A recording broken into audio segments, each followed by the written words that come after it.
चांदीपुरा विषाणू म्हणजे नेमकं काय? तो कसा पसरतो? त्याची लक्षणं कोणती? उपचार काय आहेत? आणि त्यापासून बचाव कसा करायचा? हे जाणून घेणार आहोत आपण आजच्या व्हिडिओमध्ये. चांदीपुरा विषाणूला घाबरून जाण्याची गरज नाही, पण लक्षणांकडे दुर्लक्ष करू नका. हॅलो फ्रेंड्स, आरोग्यदीप या यूट्यूब चॅनलमध्ये तुम्हा सर्वांचं स्वागत आहे. चॅनलला सबस्क्राईब केलं नसेल तर चॅनलला लवकर सबस्क्राईब करा.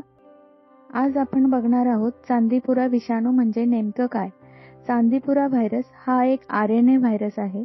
यामुळे विशेषतः लहान मुलांमध्ये मेंदूवर परिणाम करणारा गंभीर आजार एन्सेफॅलायटिस होऊ शकतो.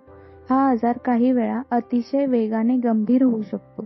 यामुळे संशयित लक्षणे दिसल्यास लवकरात लवकर हॉस्पिटलमध्ये तपासणी आणि उपचार सुरू करणे महत्त्वाचे आहे. चांदीपुरा विषाणू कसा पसरतो? हा विषाणू मुख्यतः सँडफ्लाय बाईटद्वारे म्हणजेच माशींच्या चाव्याद्वारे माणसांमध्ये पोहोचतो. काही भागांमध्ये मॉस्किटोज आणि इतर बायटिंग इन्सेक्टमध्येही हा विषाणू आढळल्याचे संशोधनात दिसून आले आहे. म्हणूनच विशेषतः पावसाळ्यात आणि ग्रामीण भागात डास आणि माशांपासून संरक्षण करणे महत्त्वाचे आहे. चांदीपुरा हा साधारणपणे एका व्यक्तीकडून दुसऱ्या व्यक्तीला श्वास, स्पर्श किंवा एकत्र राहण्याने पसरत नाही. चांदीपुरा विषाणूची लक्षणं कोणती आहेत? सुरुवातीला लक्षणं साधारणपणे अचानक सुरू होऊ शकतात, ज्यामध्ये अचानक ताप, उलट्या, डोकेदुखी, अस्वस्थपणा, चिडचिड, जास्त झोप येणे किंवा सुस्ती. आजार वाढल्यानंतर झटके येणे, शुद्ध हरपणे, भान कमी होणे किंवा मेंदूवर सूज येणे ही लक्षणे दिसू शकतात. विशेषतः लहान मुलाला तापासोबत वारंवार उलट्या, झटके, असामान्य झोप येणे किंवा वागण्यात अचानक बदल दिसत असेल तर घरच्या घरी उपचार करत बसू नका. चांदीपुरा विषाणूवर उपचार आहे का? ही सर्वात महत्त्वाची गोष्ट आहे.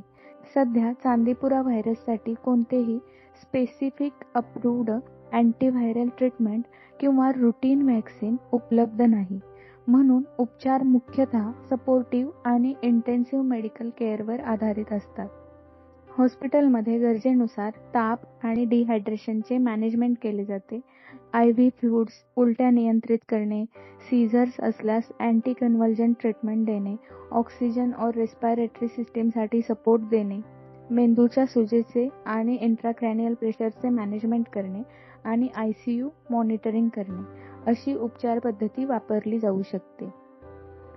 अँटीबायोटिक्स हे व्हायरसवर काम करत नाहीत, मात्र डॉक्टरांना बॅक्टेरियल इन्फेक्शनची शक्यता वाटल्यास वेगळ्या कारणासाठी अँटीबायोटिक दिले जाऊ शकतात. चांदीपुरापासून बचाव कसा करायचा? हा आजार बायटिंग इन्सेक्टशी संबंधित आहे, त्यामुळे इन्सेक्ट बाईट प्रिव्हेंशन हा सर्वात महत्त्वाचा बचाव आहे. घरात आणि आसपास डास आणि माशांची संख्या कमी करण्याचा प्रयत्न करा. घराभोवती साचलेले पाणी व कचरा काढून टाका. खिडक्यांना स्क्रीन लावा. रात्री मॉस्किटो नेट वापरा.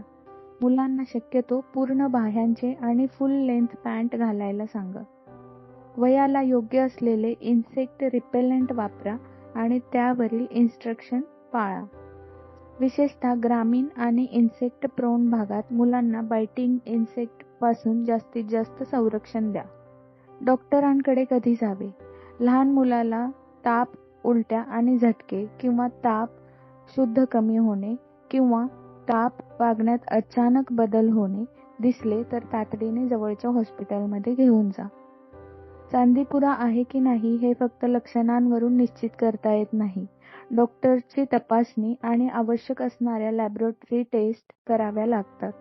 चांदीपुरा विषाणूचे नाव ऐकून घाबरू नका, पण लहान मुलाला अचानक ताप आणि न्यूरोलॉजिकल सिम्पटम्स दिसल्यास त्याकडे साधा व्हायरल फीवर म्हणून दुर्लक्ष करू नका. लवकर डायग्नोसिस व योग्य सपोर्टिव्ह ट्रीटमेंट, आवश्यक असल्यास ICU केअर आणि कॉम्प्लिकेशन्स कमी करण्यासाठी हे अत्यंत महत्त्वाचे आहे. हा व्हिडिओ आपल्या जवळच्या मित्रमैत्रिणींसोबत, पालकांसोबत नक्की शेअर करा. अशाच सोप्या आणि ट्रस्टेड हेल्थ इन्फॉर्मेशनसाठी चॅनेल सबस्क्राईब करा. Thank you.